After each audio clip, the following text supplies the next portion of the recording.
پچھلے دنوں 19 تاریخ کو اور اس سے پہلے بھی اور اس کی 19 تاریخ اور اس کے بعد بھی پچھلے 3-4 دنوں میں رینجرز کے اوپر 4 حملے ہوئے ہیں. پہلا گلستان جوہر میں، پھر اس کے بعد ایک ہی دن میں گھوٹکی میں، لاڑکانہ میں اور لیاقت آباد میں. اور ان حملوں میں 2 رینجرز کے اہلکار شہید ہوئے اور 2 عام شہری شہید ہوئے اور متعدد لوگ زخمی ہوئے. یہ کیا ہے؟ میں سارے پاکستان کے لوگوں کو اور ملک چلانے والوں کو آواز دے کر کہنا چاہتا ہوں، میری بات سنو اور سمجھو اس کو. مصطفیٰ کمال یہ کے لیے کوئی اچنبے کی بات نہیں، اور وہ یہ کہ الطاف حسین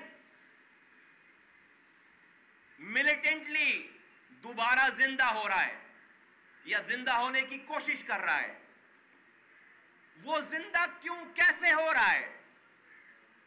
اس کے زندہ ہونے میں 3 عوامل ہیں.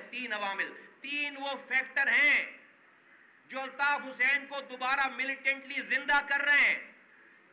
اور وہ جی ایس سندھ محاذ والوں کے ساتھ مل کر یہ قتل و غارت گری کا بازار گرم کرنا چاہتا ہے.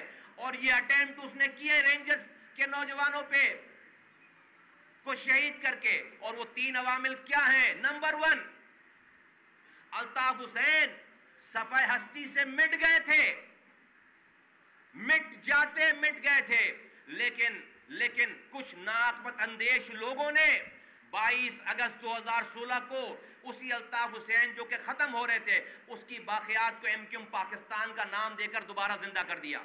ایک فیکٹر. اس ایم کیو ایم پاکستان کے بینر میں سارے الطاف حسین کے ایول تھاٹ کے لوگ جمع ہو گئے.